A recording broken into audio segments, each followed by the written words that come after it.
Hello and welcome to YourTown television program. You caught me breathing. This is Paula Joy MacNab. I'm your host today. And I have got a great guest. Very, very interesting man I've had the pleasure to know and do some business work with. I think you're going to enjoy what he has to say and who he is. Welcome to the program, Nathan James. Thank you for having me. Yeah, it's my pleasure. You are the president of 1111 Solutions. That's right. And you do business development and a myriad of things. So I want to know why I should choose you. Tell us about your background and why you do what you do and what's in it for me. Well, that's kind of a two-stage answer. Yes, it is. Background versus what I'm doing currently. There's been quite a bit of shift in my current work relative to what I was doing. But my entire background has been in the Bay Area. I decided out of college that my priority would be raising my family. Mm-hmm. So I selected a business that was a natural for me because I already had an interest in computer work. And I was one helping of those computer people. guys, yes, huh? That's right, all the way back to the Commodore 64. You guys are everywhere. Yes, and I enjoyed the connection between the person and the computer more than just the computer. So I wasn't your typical IT authentic geek. You know, I wasn't doing programming. I just did a little bit of that. I was more interested in helping people who were intimidated with the technology become comfortable with the technology. Which is most of us. That's right. So I started that very, very early. I started with actually teaching my typing teacher how to modify the one computer he had access to behave like a typewriter so he could teach typing. Shows you the era change. Interesting. Back in the day when we taught typing, you had to hit the carriage return at the end of the line and hear the bell, right? And so I wrote him a program in BASIC on an Apple II to have the Apple computer behave like a typewriter.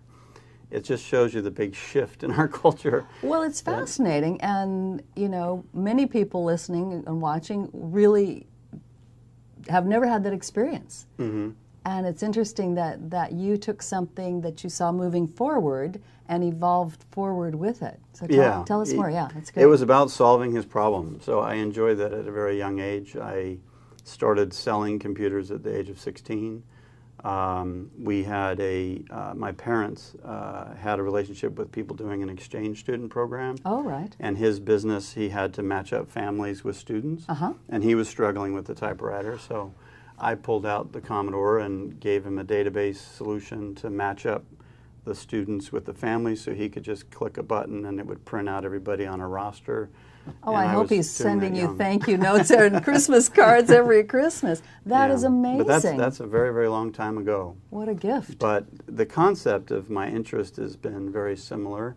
In the background, I've had very passionate opinions and ideas to solve big problems, but with my decision to prioritize my family life, I grew my home-based business doing computer consulting. We did automation for people, like in his case, he could click a button. Well, we did that on very modern systems to automate a winery, for example. The most dramatic story of automation was for a winery that I started working with them when they were very small. They were only taking checks, actually. Oh, yeah. He didn't even accept credit cards. And by the time I was done, after 12 years, they were doing $20 million a year, and they would click a button, and it would process all their invoices, all the insurance, all the money would go into the bank from the credit cards, all the way bills would go out.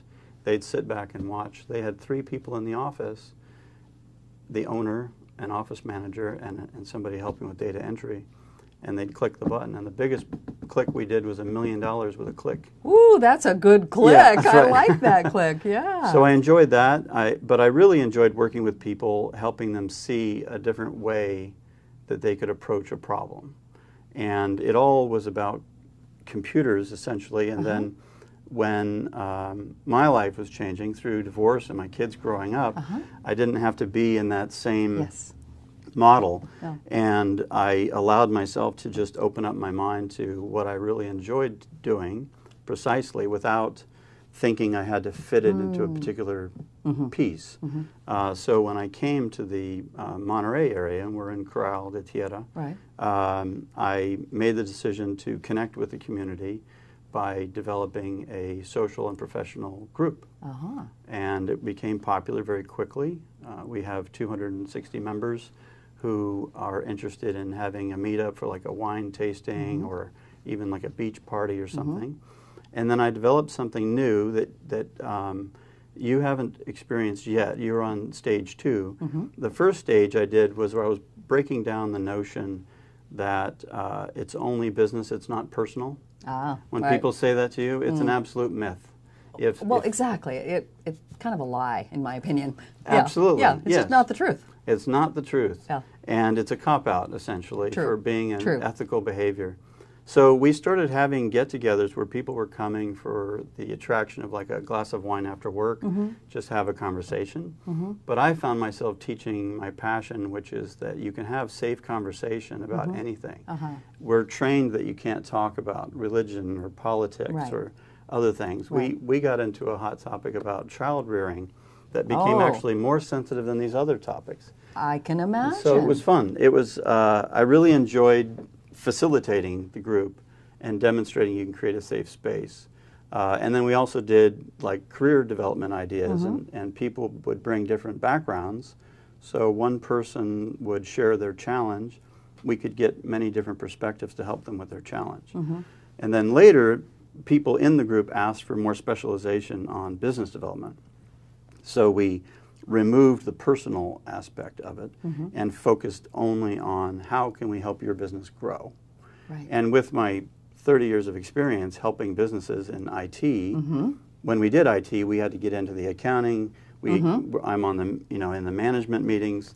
I got into every single aspect of small business development. And so I was able to bring all those skills to that group and demonstrate things to them that they didn't think otherwise was possible. And most important to me was teaching collaboration. A lot of people feel very much alone when they make a decision to go into business for themselves. And they wouldn't imagine reaching out to a competitor, for example, for help. And I like to demonstrate how that's actually possible, that you can turn a competitor into an alliance partner. Absolutely. And it's very powerful. It's extremely powerful, and it's a real paradigm shift in the way we think. And it can unblock people's past thinking, which may not have served them well or at all, and open things up. And you yourself are an example of really making a shift and stepping into a realm which you are continuing to explore and develop, it sounds like. Talk about, I like a couple things you've said. You talk about collaborative, you talk about safe space. What difference does that make? Well, it's everything, actually. It's at the very beginning of a relationship. If somebody comes into the room and they feel like they're going to get attacked or put down or demeaned, that it's just a very negative experience, very obvious. It starts from childhood, that we learn we want to be with this person and talk to this person because they respect us and they appreciate something about us and we feel safe. And I found that with leadership, you can establish those guidelines without even giving them like rules, like authoritarian rules aren't needed. You just literally can say, we're creating safe space here. Oh, powerful. And yes, and it's an expectation then. You just lay down the expectations of the room and you then experience the natural conformity that people have. They want to get along and they're there for that reason. So you are capitalizing on their motivation to be there in the first place. And you can guide them if they start to get a little stressed. How would you deal with somebody who might be really very ego-driven and very full of themselves, and I know this and I know what I'm doing? How do you deal with someone like that? Well, so far I haven't turned that into a science, but I've had a natural reaction to those situations. I've had people come into the meeting and dominate the meeting and need to demonstrate that they're the expert. And I usually first will act as a block where I might talk to them directly and get their attention to me, and might start asking them questions to kind of settle them down a little bit, through the questioning and answer process. You can take them into another direction, and then as they soften, you turn your attention to someone else. You can literally call on them if they seem receptive to that. Or you can ask a question of the group. And so the facilitator has the ability, if they have the ability. If they have the ability, and you definitely have the ability. I've seen. They can redirect the attention And they can pick up if people are really enjoying this expert in that moment, or if it's uncomfortable. Right. And if they're losing interest.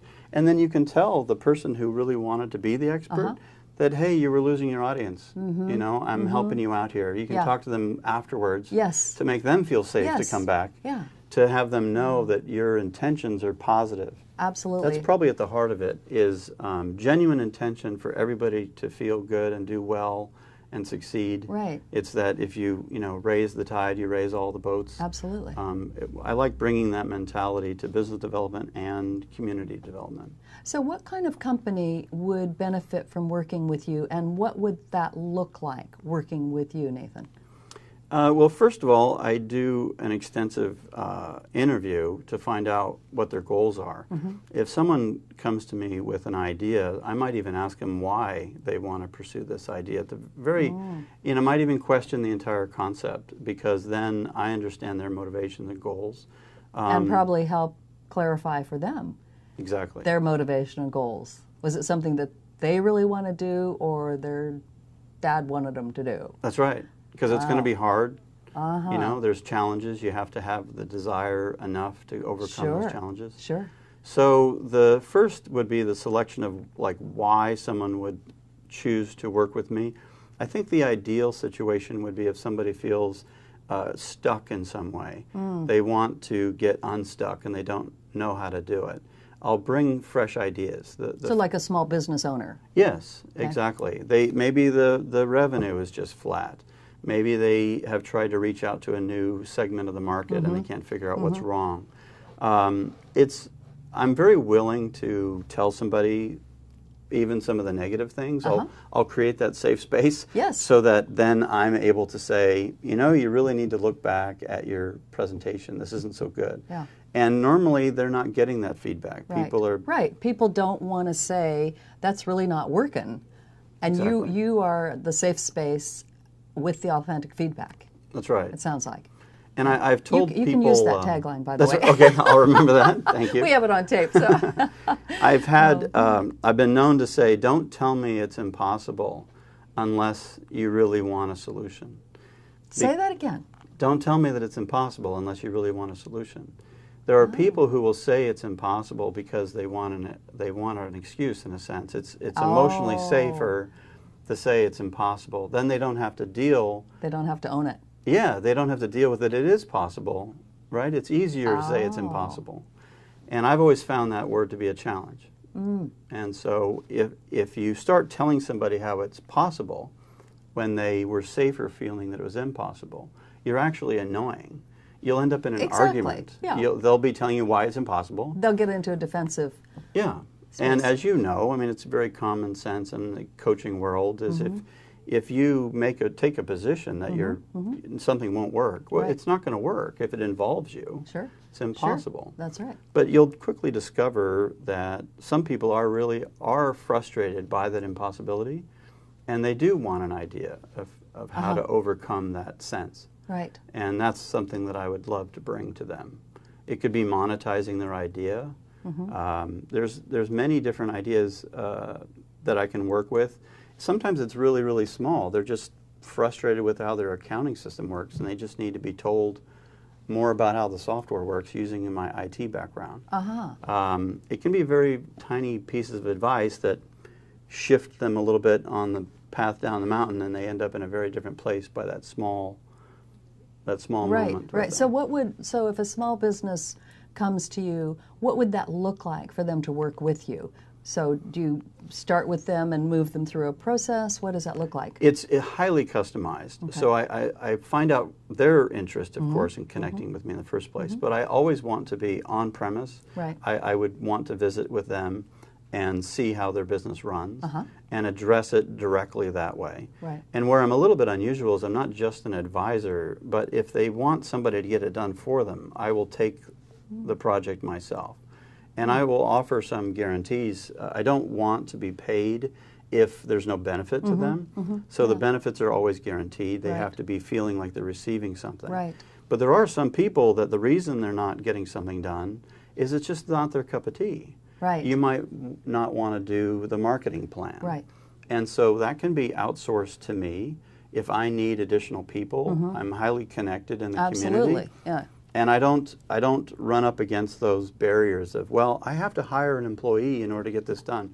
No, we can call up a company that does this Right. all the time, and Yeah. they do it inexpensively, and they Right. have all the resources, and we can subcontract with them and get it done. Right. So this can be, and I think you're designing it, Nathan, to be an affordable, thereby sustainable, useful business tool for small businesses, what I'm hearing you say. That's correct. Yeah. So how do people reach you? They can call me. Yeah. I love the phone. That's Yeah. also unusual this day and So age. give us your phone number slowly and clearly, please. 831-308-1111 Okay. for 1111 Solutions. And they can send me an email, Nate, N-A-T-E, at 1111.solutions. And there's no com on that. It's just .solutions. Okay. And I'm available. I usually get back to people within 24 hours. Yeah.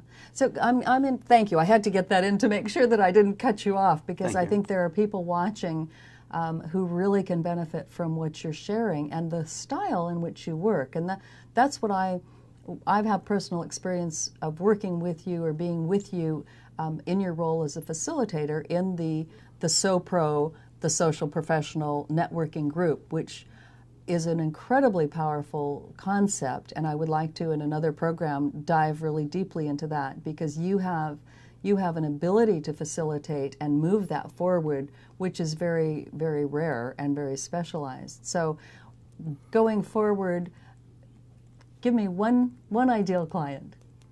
One ideal client. An ideal client would be one who was funded to start a new business on the Monterey Peninsula.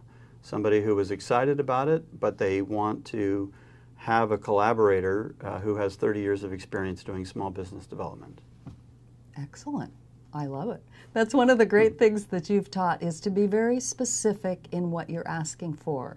And that's such a powerful tool. That alone, if our viewers get nothing else out of this, that tool alone is incredible. Be very clear, be very specific about what it is that you want and need, and then it will source into you, and you are one of those fantastic sources. Nathan, thank you so much for joining us Paula. today. I'm really looking forward to another time when we can dive deeply into the SoPro, the Social Professional Networking Group, which is a great service, an exciting thing to be a part of here on the Monterey Peninsula. Thank you for joining us today. My pleasure. And thank you for joining us. This has been Your Town television program. I'm your host, Paula Joy MacNab. Until next time.